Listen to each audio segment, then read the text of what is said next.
Coming up on this edition of the Die Hard Den podcast, as always, we continue to tell you something good. Positive news and notes from around the Lions organization. Then we go on the ball and defend the Den as we look at how the Lions fared against the Buffalo Bills in the third preseason game. We have an off-prior profile on a former number one draft pick. All this and more coming up on this edition of the Die Hard Den podcast. Here comes the roar.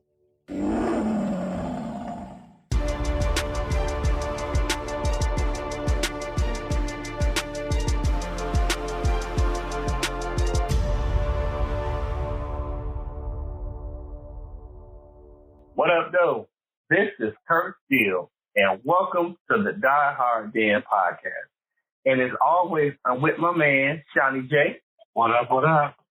As we always do at this time, it is time to tell me something good. So, Seany J, you up first this week. My man, tell me something good.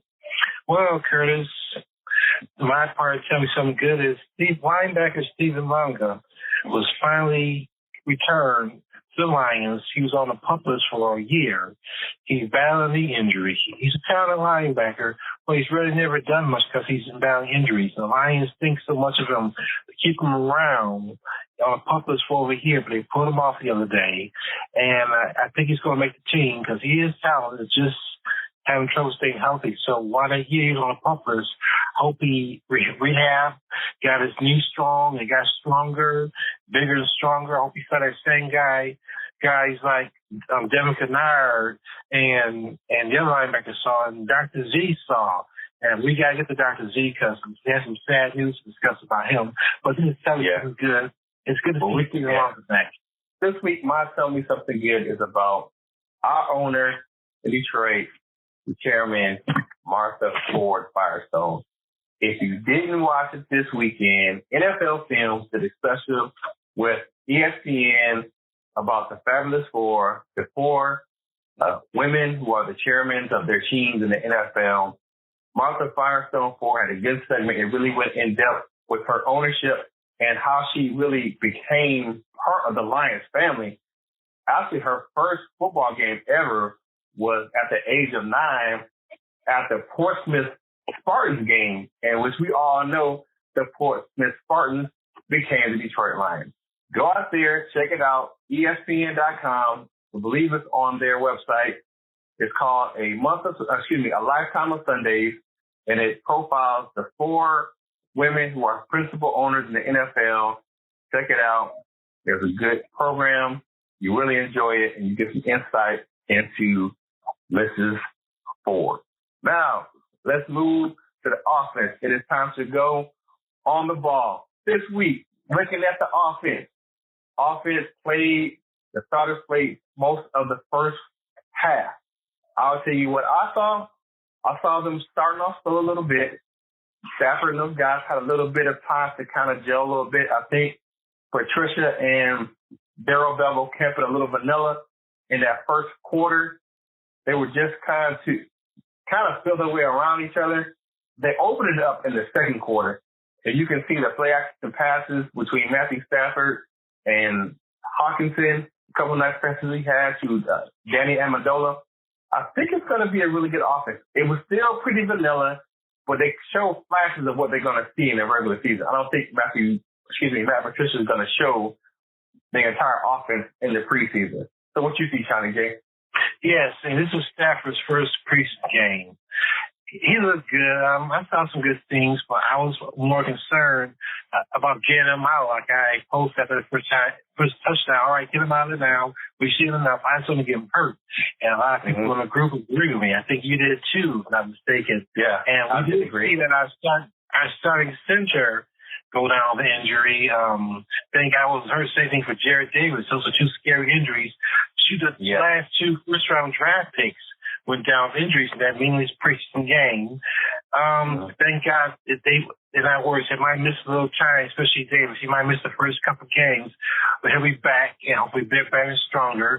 And this is the reason why we drafted Ty Bay, but we'll get to him when we go on the defense side of the ball. But as far as the offense, once again, preseason is tricky because guys are in and out. Like you said, they're not going to show their plays that going to show their hand totally offensively. But Stafford made some nice throws. Like I said, Hawkinson made some nice catches. You know, I think they'll be fine. We see when the starters all start, like I said, my concern was keeping everybody healthy.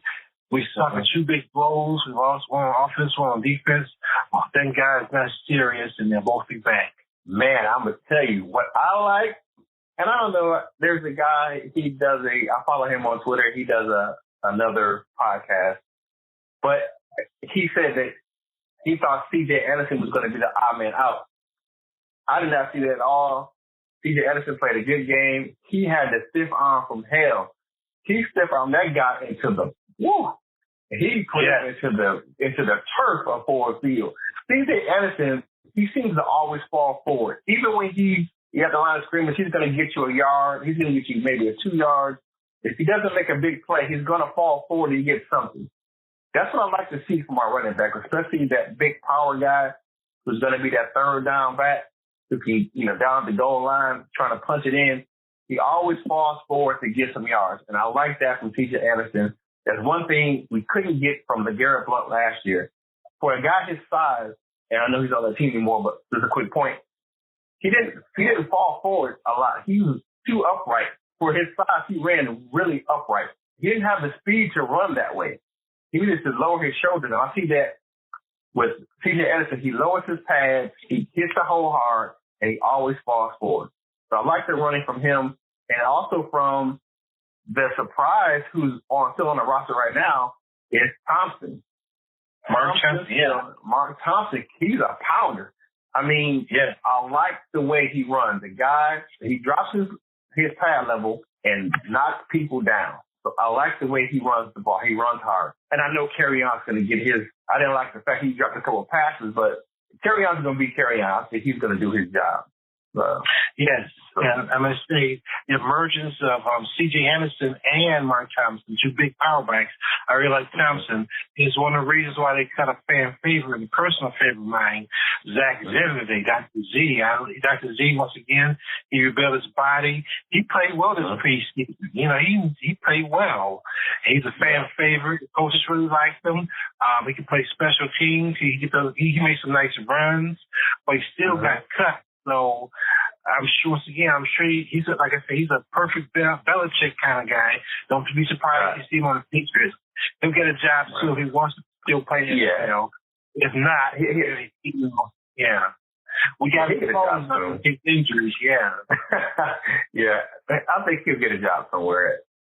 If it happens in the NFL, it's a number of games. Sometimes a fan favorite is the odd man out. I think with Kerryon being healthy coming to the season and the emergence of Ty Johnson, that catch he had down there at the goal line on fourth down was phenomenal. Stafford put it on him, and he curled that thing in and power passed that linebacker right into the end zone. So I'm impressed with him with this preseason as well. He has good speed. He runs pretty hard, too, for a smaller back. He runs hard. He's fast. So I think the writing was on the wall for Zach Zenner and the departed Theo Riddick. With the emergence of those young guys, those two veteran backs were just going to be the odd men out this preseason. Yes, they're cheaper too. Cheaper options. They're younger, bigger, faster, stronger, cheaper options. So we can't ask more than that. And we also got to mention that the Lions once again made a quarterback move. They cut David Fales and brought in the A sensation. Luis Perez. Yes, he only has one game to show his wares. And, there's a backup job. The staff are still up in the air. Will be Josh Johnson, will be Perez, established, helping us to play, or will we get somebody else, from the cuts on Saturday? We look for another quarterback. So that's still up in the air. Here's what I see. With them bringing Perez on, either Savage or Johnson is going to get cut because of the fact that Perez still has enough eligibility for practice squad. The Lions aren't going to keep 3 quarterbacks. They're going to keep 2 on the roster and have 1 on the practice squad. So either Johnson or Savage is going to be the odd man out. The issue with Savage is he's been hurt with the concussion, so he's been in the concussion protocol. That may leave him the odd man out. Depends on how much he plays this week versus the Browns if he's going to stay in Detroit. That's just my opinion. Is Savage going to play on Thursday night? He's been cleared to play. He's out of the protocol. I'm not sure if Patricia's going to play him or not. Now, I will say this. He was the best backup in camp before he got hurt. He was hands down above David Fells. It wasn't even close. With that being said, we'll see if he plays on Thursday or not. That's still up in the air. One thing I did not like on Lions playing the Bills is that I didn't see a lot of targets for our outside receivers. Now, I'm sure that the offense is still pretty vanilla. I think Marvin Jones and Kenny Galladay may have got 1 or 2 targets. I think three targets combined, something like that. I think Jones got 2 and Galladay got 1. And the one Galladay got, he was already out of the end zone. He stepped out and came back in. I didn't like that part. That's just me. I like my outside receivers, to get a little more touches. But hopefully when the season progresses, you'll see more stretching down the field. And they'll have those vertical routes, especially with the 2 longer tight ends with Hawkinson and Jesse James. They are longer, taller guys and can run. So hopefully we'll see some vertical routes. You'll get Jones and Galladay open down the field. Yes.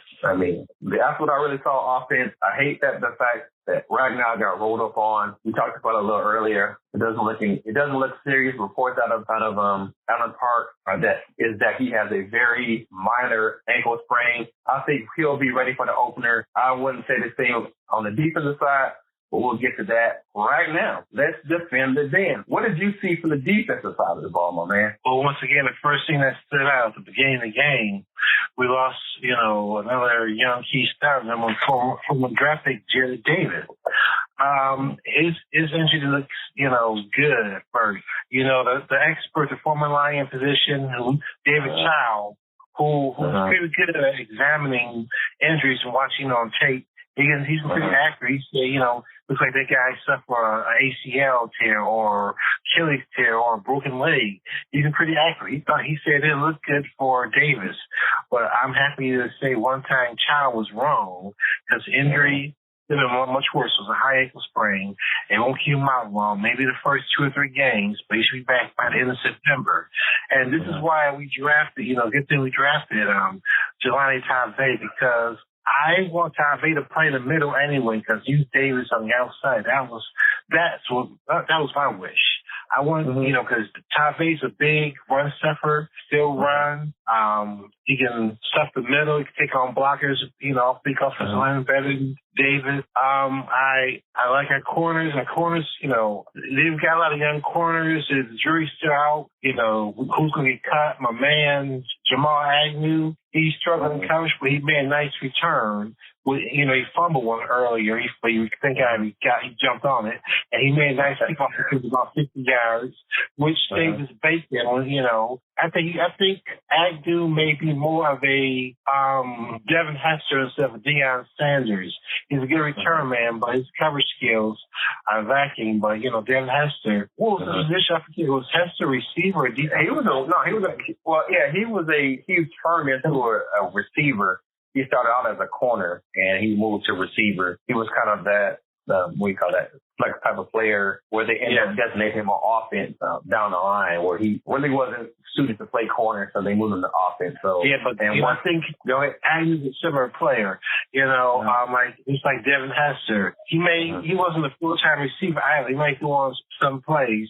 Agnew got talent, but he's not like Devin Hester. He's a good return man. He can be used on offense and returning kicks and punt. But as far as playing cornerback, I thought he could be the next Deion. Well, that doesn't look like it's going to happen, but he still has value to the team. Right. I think he does fit. What stood out to me was the hunt for the ball. I like the way the Lions pursued the ball, creating a couple of turnovers. You have the fumble earlier in the game with Quandre Diggs jumping on the fumble. You get the player from the Bills. He made a couple steps, caught the ball up. They've been turning the ball over here in the preseason. I like that. I like their aggression they have to turn the ball over. They've had a few interceptions. Teams are staying away from Darius Slay, which is a good thing to do. You stay away from big play Slay, he'll make you pay over there on that corner side. I think Rashad Melvin is going to be a good number 2. Still up in the air who's going to stay and who's going to go as far as the depth of the corner room is concerned. T. Tabor. That's another thing. T. Tabor came back to practice yesterday, along with Terrell Crosby. He's back in the fold. I won't be surprised if T. Tabor is not on the Lions for the upcoming season. Won't be surprised at all. You think he'll make the team? I'm not counting him in there. Just for the fact that he's behind the power curve. I know he made some progression in the offseason, but that injury has set him back. Would it surprise me if he does make the roster? No. Would it surprise me if he gets cut? No. Either way it goes, I wouldn't be surprised. So, yeah. I like the aggressive nature of the defense. I like that we got Snacks in there and Mike Daniels. Mike Daniels was the one who provided the quarterback pressure on that phony roughing the passer by Christian Jones. Yeah, exactly. I don't know what that was. Bullshit. Bananas. Yeah, that was bananas. I don't know what that was, man. That was crazy. There's no in the world that was roughing the passer. You cannot convince me of that, my man. I don't know. The analyst was on TV. He was talking about, oh, yeah, they protect quarterbacks. But even Greg Gumbel was like, dude, that was not roughing the pass. But I like the fact that they were in there. Yeah. Stuff on the run. Him and Snacks are going to be really hard to deal with there in the middle, especially with Asan Robinson and Deshaun Hand whenever he gets back. Yeah. Those guys are going to be tough to deal with in the middle. Yes, yes, they will. And let's don't forget, give credit to who said the Lions should go after Daniels after he got cut by Green Bay. Did you give Bob a call? Say what now? Did you give Bob a call?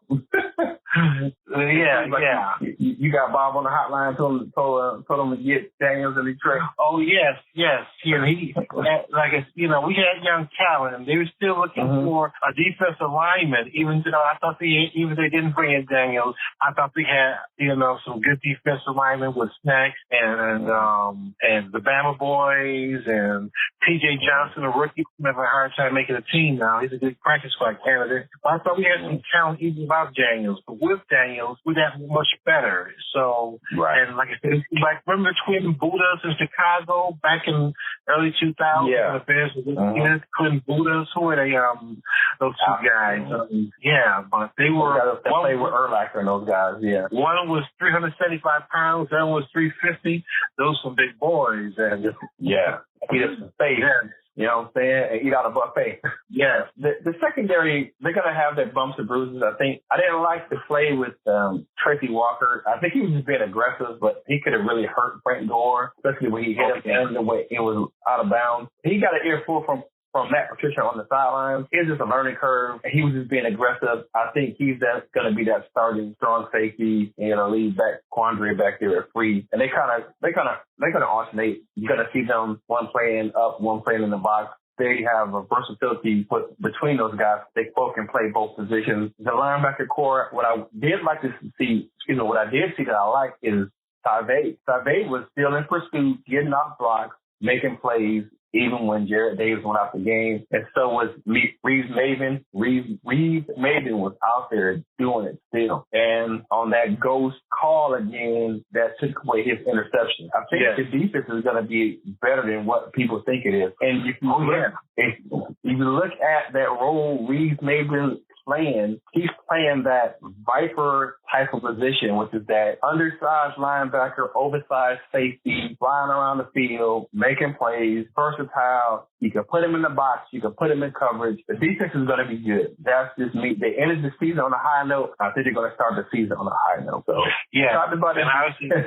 Go ahead. Tavay is obviously going to start opening day in Arizona in the middle. Yeah, he's really saying this is him, Kennard, and Christian Jones. They were the starters. Right. I think that's going to be a good starting group.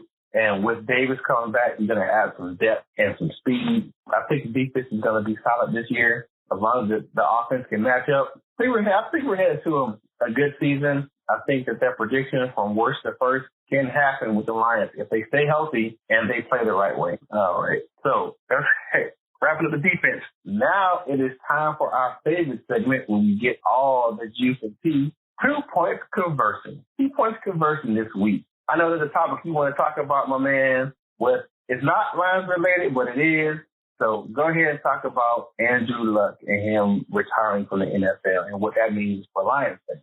Yes, Andrew Luck. He unexpectedly retired, surprised, put a bombshell on the fans. The coach may have saw it coming, but he retired this weekend. A lot of this during the game, when the fans found out he was being booed, and I think that's wrong. That was disgusting, man. That was so foul, man. Yeah, that was so this foul. one, remember, I didn't like that at 20 all. years ago. Yeah, it was classless. 20 years ago, and we went to this Lions fans this twice. 20 years ago with Barry Sanders and his surprise retirement announcement, and with Calvin Johnson, some surprise retirement announcement. Well, Luck, the top pick from the 2012 draft, he's suffered a lot of injuries in his brief career already. Ribs, torn. Abdominal muscle, the shoulder, which kept him out for the entire 2017 season, and among others, he was hurt right now. Yeah, lacerated kidney and everything. He was in some pain. And he had an ankle right now that kept him out of training camp. But he said, Luck is a very smart guy. He said enough was enough. I mean, he already made $100 million in his brief career as a coach. And he came from a family with money because his father, played in the NFL. His father, a smart businessman. Luck has an engineering degree from Stanford University. He can always go to fall back from. I'm sure he'll get an analyst job. I can see him get an analyst job with ESPN or the NFL Network or with someone like that. Enough is enough. I mean, his body couldn't take it anymore. He didn't put his body to that anymore. People say, he's being weak. I heard people call him the P word, we're talking about. Yeah. And he's soft. And he's a loser, a quitter. But, man, I can understand, like Samuel Calvin and Barry. People say, well, the Lions weren't going anywhere, those guys. That was part of it. But even more, they put their bodies on the line, You know how they feel Monday morning, the day after a game. Calvin had many injuries too. Like, you see his hands, his fingers, and he got tired of it. His body, put his body through it. And how that relates to Matthew Stafford, Lions fans should be more appreciative of Matthew Stafford, because Stafford, he's back, for another season. A lot of people want to get rid of him. So Stafford's a bum, will never win anything, wants them to get rid of him. But Stafford's tough. He shows up to work every day. Don't complain. He has some injuries his first 2 seasons in the league, but since 2011, he hasn't missed a game due to injury. He has played a lot of days, like fingers and the back and other injuries. Stafford's been very tough. He's on Brett Favre. He's on Brett Favre. And Lions fans don't appreciate what they have to have gone. So all those Lions fans that complain about Stafford's a man. We should appreciate him while we got him. That's why I say, get the man a line. Give the man a running game. Give him good targets, a tight end, wherever he needs, especially the offensive line, because I cringe every time I see him get hit. Kelly Stafford, someone posted something on Kelly Stafford's Twitter feed talking about Andrew Luck. And what she went through this year, her brain surgery, I'm glad she put it through. And of all the hits she's taken all the years. And, she might be in his ear telling him you might want to hang it up, says the fans in Detroit don't appreciate you anyway. Why are you risking your life? You don't know what they say in their bedroom at home. You don't know what kind of conversation you might be having, but that's kind of a philosophical definitely be powerful. I think my view of the Andrew Luck thing, like you said, he had a lot of injuries, smart guy. He wants to be able to live his life. Fan is short for fanatic. So you have to realize, I had an individual tell me, like, I can understand why they're upset. You have to understand why they're upset. However, it doesn't give you a license to be classy. It doesn't give you a license to be a jerk, and I don't like the way they came out. Now, Adam Schefter, he's a good reporter. He was just doing his job. He was doing what he's supposed to do. He got the news. The story was filed from the coach to ESPN. The coach should have waited after the game to file the story with ESPN. You get these insiders and people want to know if the information is true. So what can Adam Schefter do? He's got this information. People are calling him up, texting him. Hey, is this true? Is this true? ESPN says, hey, go ahead and release it. Now, was it a bad look? Yes, because the press conference should have happened on Sunday, but they had a press conference scheduled for Friday. I don't know why they pushed it to Sunday. They should have just let the guy do the press conference on Friday and let him, walk off into the sunset with his wife and his family, kind of say goodbye to the fans. That way you prevent a situation like that where the fans are in awe. I think it was just a big shock that they had to kind of hear it the way they did. Just they're after a game watching, and all of a sudden their phones start blowing up. Twitter's going off, Facebook saying that their quarterback, who's on the sideline, and there's no signs of this coming, is stepping away from the game. I get that they're upset, but please have some class. Have some class, people. That's just my opinion. Another thing that we want to talk about, we talked about earlier, is the fact that Dr. Z got released from the Lions. I said it earlier. I saw the writing on the wall. Hopefully he catches on somewhere. He's talented enough where he's a good special teamer, and he's a good kind of change of pace back. He's going to catch on somewhere. Good luck to Dr. Z. I like all the years he gave us in Detroit. He's not going to be eligible for the practice squad. He's already spent his time in the league where he doesn't qualify for that. But it's just a thing where people have to kind of let the numbers game. So get him out now when he has a chance to catch on somewhere else and be able to make a squad and learn the offense prior to the season. You know what I'm saying? Yeah, exactly. Because he played well this preseason. It wasn't like he was getting stuffed and he looked like he lost a step or anything like that. He made some nice runs. He was tough. I mean, it was a burner, but he still made some tough runs. He played well this season. It wasn't enough to make a team anyway. But once again, the burst of youngsters like Mark Thompson and Ty Johnson, and of course with the Saints, C.J. Anderson, that made him expendable, and it's like it made Theo really expendable. So, like I said, change is all part of life and part of the game. Once again, both Theo and Dr. Z were two favorites of mine. But, you can't play favorites. It's a business. And like I said, I'm glad Theo caught on, even though he got hurt in Denver right away. I hope he come back. He'll come back. And I hope Dr. Z comes back. But like I said, go to the AFC, AFC team. Don't play this year. Like, go to, even go to the Patriots. So you don't play the Patriots in the regular season. I have no problem with that. So I would like that to be. I'll follow his career if he continues to play. You still want to play because, like Luck, he's very smart. He's studying to be a doctor. And if I can say one more thing to the Andrew Luck situation, the way the coach had him, in class, one of the best players they drafted, the top pick who gave so much, who really put it all on the line for the team, then they're not asking for the $24 million back, the signing bonus, which he had the right to. And right. This is making Lions look, even though it's well their rights and it's a business, doesn't make them look kind of like jerks to mistreat two of their best players in history, like in Barry and Calvin, and say Matthew Stafford decides to call it quits after this season because he's had enough. I hope he can win a Super Bowl, Super Bowl championship, but still, if he retires prematurely after the season, which I hope he does, and when he does, it's a possibility. When the Lions got Stafford money back, it's because they put himself in a bind because they don't ask for it back. It's going to like some racial bias there, you know what I'm saying? And like a lot of the salary cap money, they're going to have some dead money out there as well. I really would like to know what the reasoning was. And you look at the Colts organization, they gave the man $24.8 million, and we couldn't let Calvin hold on to $2 million or Barry. Or Barry. It was that's a little kind of look with a side eye. I heard some people. I read some people online. Well, if they didn't play, they shouldn't get paid. Yada yada. These guys are putting their bodies on the line to entertain. It's a game, but to entertain us fans, and they put, like with with Andrew Luck, sometimes, like, I've heard a lot of individuals say this in the NFL who's retired.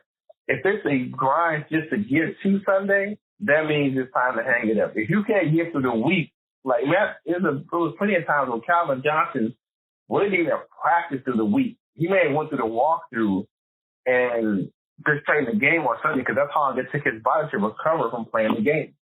He just couldn't practice because he was hurt. It was a problem where he couldn't physically, he was limping around the field during the practice, so he had to let his body rest during the week so he can play on Sundays. If it's getting to that point, it's time to hang it up because you're not going to have good quality of life after football. Football is a game, it's a sport, and we love it, but there's life after that. You want to be able to play with your kids, watch your kids grow up, be with your family, watch your grandkids, play with your grandkids, and be with your family. There's other things that's important in life other than playing football. And hopefully, I agree. Hopefully some, fans, once the swelling goes down in Indianapolis, those fans will understand that. So one thing I wanted to bring up, and we missed it in the offensive segment, is that Taylor Decker was the highest rated offensive tackle, left tackle in the offense. And one thing that the Detroit Lions tackles have not given up a sack in the preseason. The tackles, the sacks have came from the guards, but the tackles have not given up a single sack in the preseason. That's interesting because that New England game, the whole line was terrible. Right, but it was coming from the sacks were coming from the interior line. Not from the tackles, right? And if you look at it, they really protected Matthew Stafford. That one play he really got pushed down. He was well out of the pocket. He wasn't behind his line, so he didn't take a lot of punishment, didn't take a lot of hit during the time he was in the game on Friday. So big ups to the offensive line. I think we're gonna have a good season this year with the offensive line, but I saw that and I automatically thought of you when I saw that Decker made the PFF squad as far as the highest rated tackle on the left side for preseason week 3, and that the Lions tackles hadn't gave up for sacks. Because I know you're a big O-line guy. That's what you do with your boy. And I did see your boy in there this weekend. I got to give a shout out to everybody knows that this Shawnee J's big man crush on the offensive line. Bo, say his last name? Ben Schwazo. Bo Suazo. Yeah, he was out there doing his thing. So yes, I did see him out there handling his business. So I don't know if he's gonna make the team, my man. He might be on the practice. He better make the team. He'll still be in the D. So he better. That means he should start and open the game. You better start and open the game. Oh man, you better ready to see Joe Dahl and Kenny Wiggins.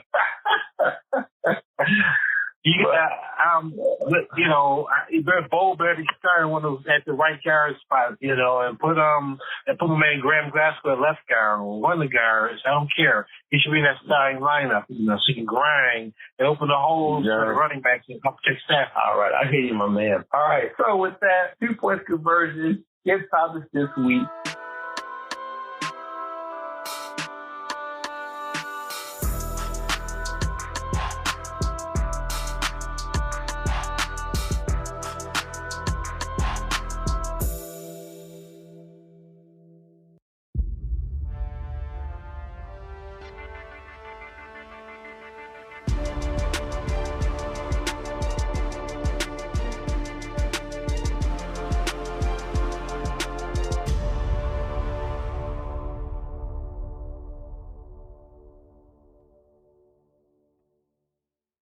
Now it is time for Shawnee J's all-prior profile on a former Lions player.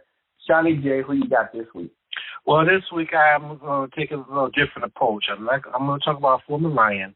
He's not a Hall of Famer, and I'm sure he's not going to be considered by Lions fans one of the better players in their team history. But a guy who was a former number 1 pick, who I thought got a raw deal in Detroit. And that's the number 1 pick from the 2002 draft, Joey Harrington. Now, Joey Harrington came to the Lions with a lot of hype.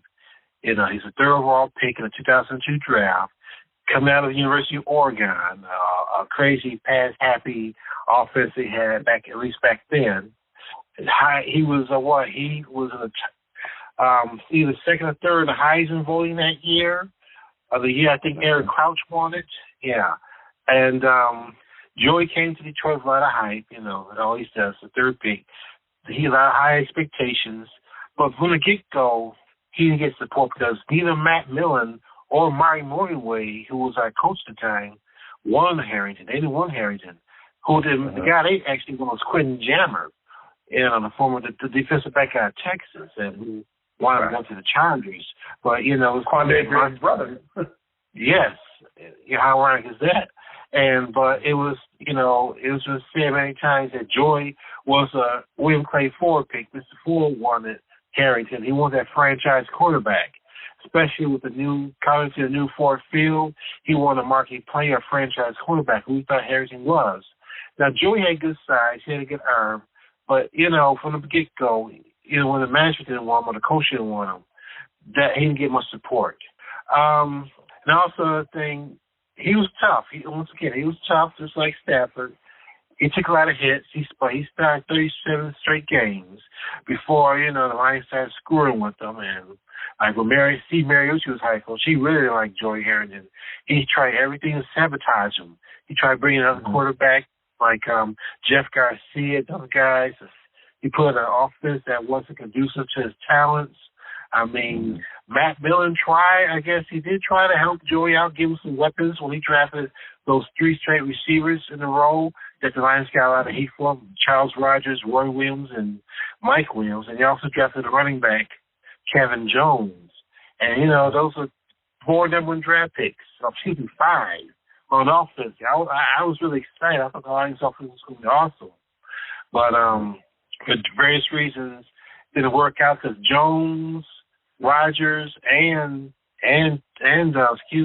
Jones, Rogers, and Mike Williams were injury prone, had weight problems, so the immaturity issues. And as talented those guys were, the one thing that Millen forgot to build around Joey was the offensive line. Joey got pummeled many times. He had no time to throw. I mean, the 2 best offensive line we had were the time was Dominic Raiola and Jeff Backus. They played a long time for the Lions from number 1 and 2 pick in the 2001 draft. But the other 3 positions are weak. He never put a good line around Joey. And that, I guess, had a domino effect hurt the other players. Charles Rogers, he had his issues. He was a bust. He didn't produce.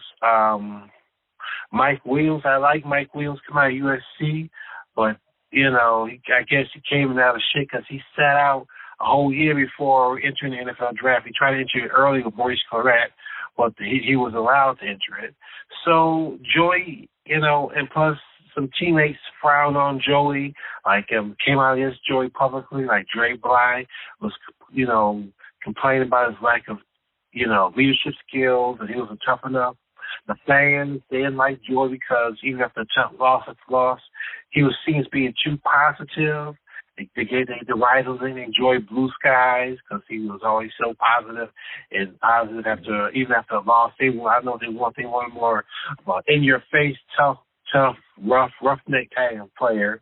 That was Joey's game. He was a positive thing. He was, good attitude, but he wasn't a Lions quarterback. And he never had a chance in Detroit. That's my opinion. I mean, he was sabotaged from the fans to the players to the coaches to the GM. Only Mr. Ford, once again, it was Mr. Ford's idea to bring him in. That was the legend. He was a Wednesday Ford draft pick.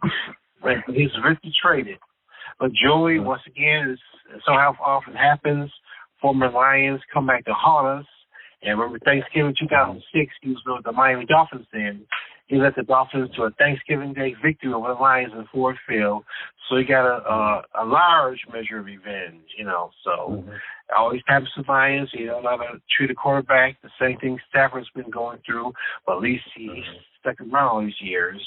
But that's my profile on Joey Harrington. And what do you have to say about him? I think it was a tough time in Lions history. Joey Harrington really didn't get a fair shake. I think that he had the weight of a franchise and a fan base on his shoulders, and he didn't have the supporting cast.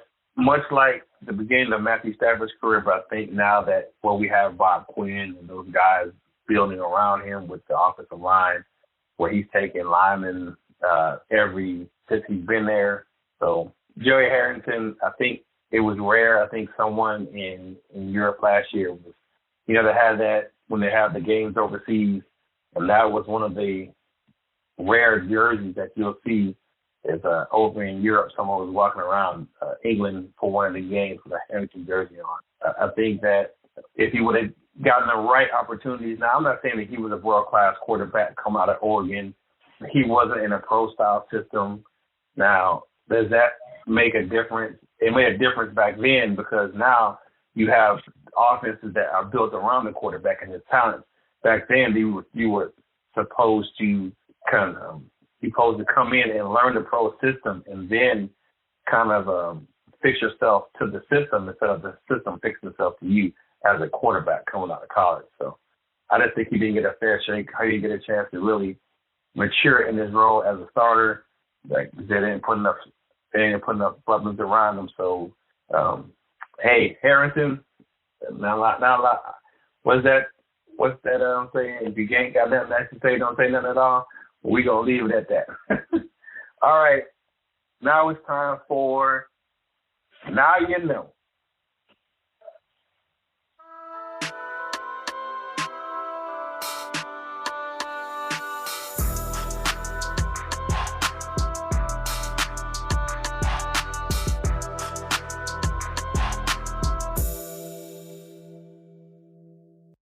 What up, though? This is Kurt Steele, and welcome to this week's edition of Now You Know.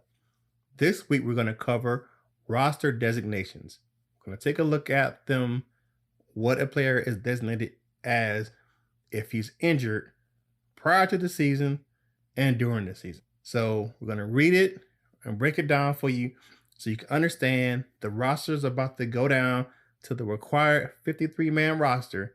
We're going to take a look at these designations so you can understand them once you hear it when the season starts and you'll hear players on certain lists. So let's hop to it. The first thing, the physically able to perform list. This is usually the first list that comes out right at the start of training camp. So let's get into it. If a player who is on the active PUP list or physically unable to perform during training camp and isn't cleared to play by the end of the preseason, he can be transferred to the reserve PUP list, which prevents that player from playing and practicing during the first 6 weeks of the NFL season.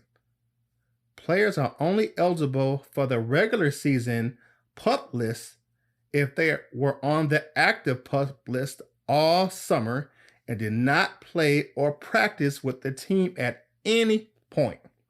The good news is PUP allows teams to apply roster exemptions while keeping their players under contract with the ability to play later in the season, which is why most teams apply PUP at the start of training camp for any injured players. If an injured player isn't placed on PUP at the beginning of the year, a roster spot must be used on him, or he must be placed on the IR or injured reserve to start the season. Once someone is activated from the PUP onto the active roster, the team will have to make a corresponding roster move by releasing or waiving someone to open that spot. Again, if a player is on the PUP to start the season, they cannot play before week 7 of the regular season. By rule, players on the reserve/PUP list are excluded from practicing and playing during the first 6 weeks of the regular season. However, they are allowed to do conditioning work with trainers similar to what they do during training camp on the active PUP list. After the 6 weeks are in the books, teams have another 6-week window for that player to begin practicing. If the player is still injured and cannot practice during that window, they must remain on that PUP list for the remainder of the season. If and when they do start practicing during that additional 6-week window, the team has 21 days to make a roster move. So they activate the player to the 53-man roster, or they release or waive the player, or they do nothing and keep that player on the PUP list until the end of the season.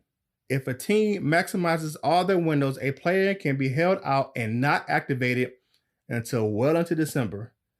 This is what the Lions has done in the past with DeAndre Levy with some of his injuries. He kept holding him out. He didn't come back to the end of the year, and he still was not ready. Players can only be placed on the PUP list prior to week 1 of the season. The designation is not available once the regular season begins. This is for players who have been injured coming into the NFL season.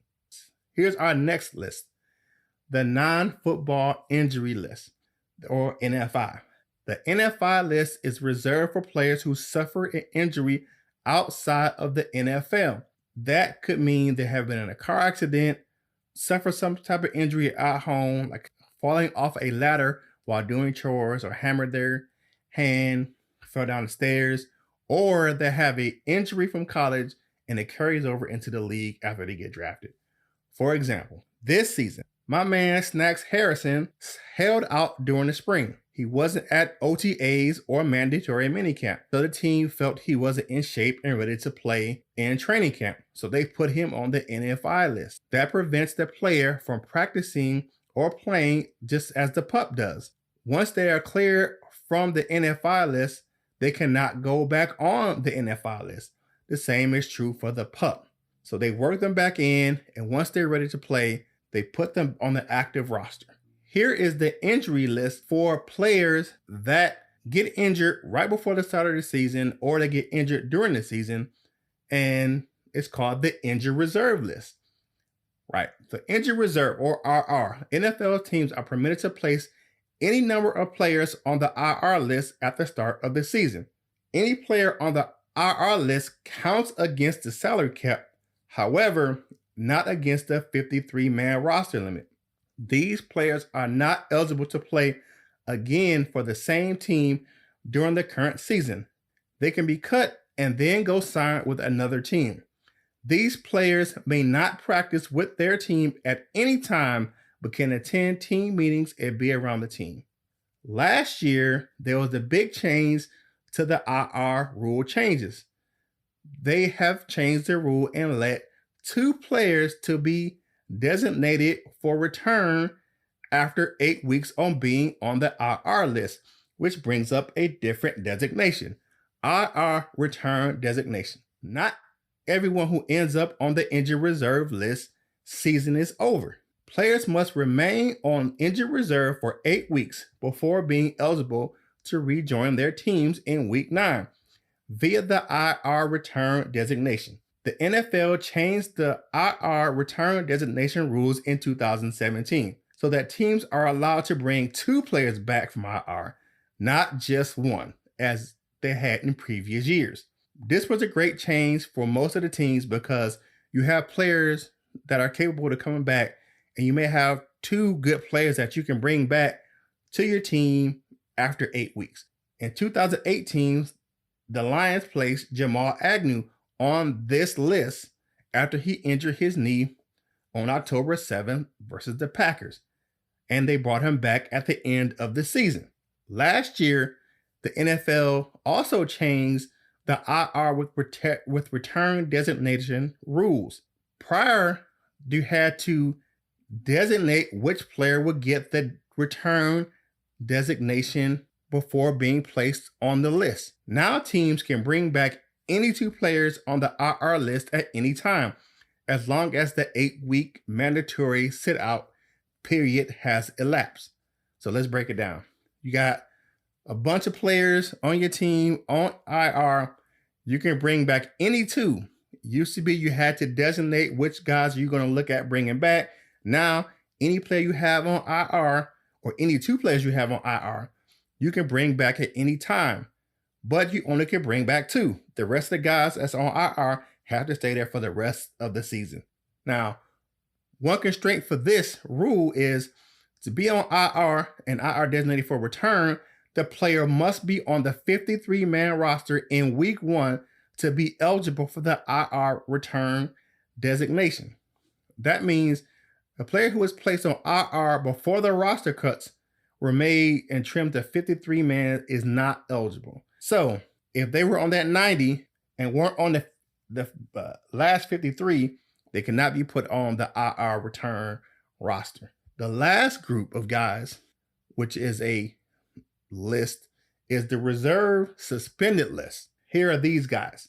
Players who have been suspended by the NFL are not eligible for the PUP list unless they have some kind of pre-existing injury condition that kept them out of practice prior to their suspension. Suspended players are allowed to practice and play in the offseason and preseason games. During the roster cuts, suspended players are moved to the reserve/suspended list and do not count against the 53-man roster limit. They are not allowed to be around the NFL team facilities while being forced to train on their own. They're absent from their teammates and coaches. So if they're on suspended list, They cannot go to the team facility. They can't be around the team at all. They can't go to games. None of these things. They can't even be in the stadium when the team is playing. Now, this has been the case for this offseason for a few former Lions serving PED suspensions at the beginning of the season, such as former Lion Golden Tate and also former Lion Nevin Lawson. These individuals are serving a 4-game suspension. They can play in the preseason. They can participate in training camp, go through practice. Once the 53-man roster is set, they revert to the reserve / suspended list. Once they come off, just like the PUP list or any injury list, there has to be a corresponding roster move. They have to waive or release someone to put that reserved or suspended player back on the active roster. So there you have it. Roster designations for the season. Like my man Biggie Small said, if you don't know, now you know. And let's get back to the Die Hard Den podcast.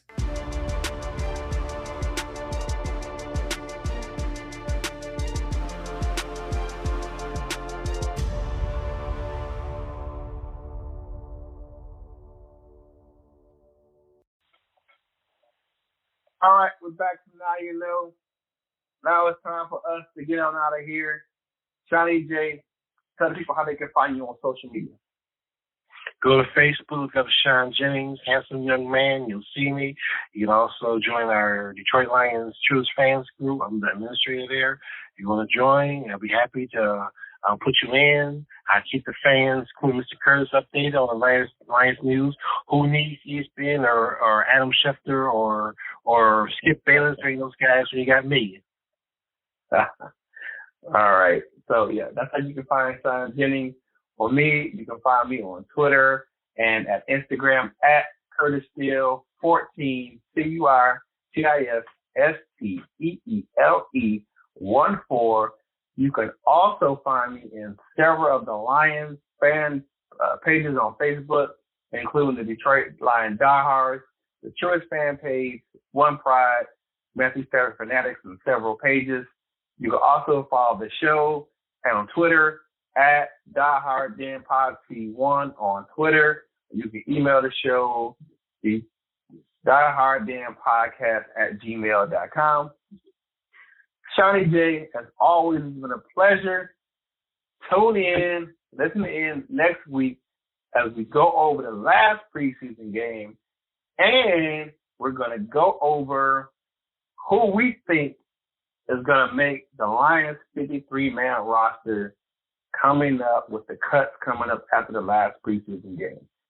So, for my man, Shawnee J, this is Kurt Steele, and we out.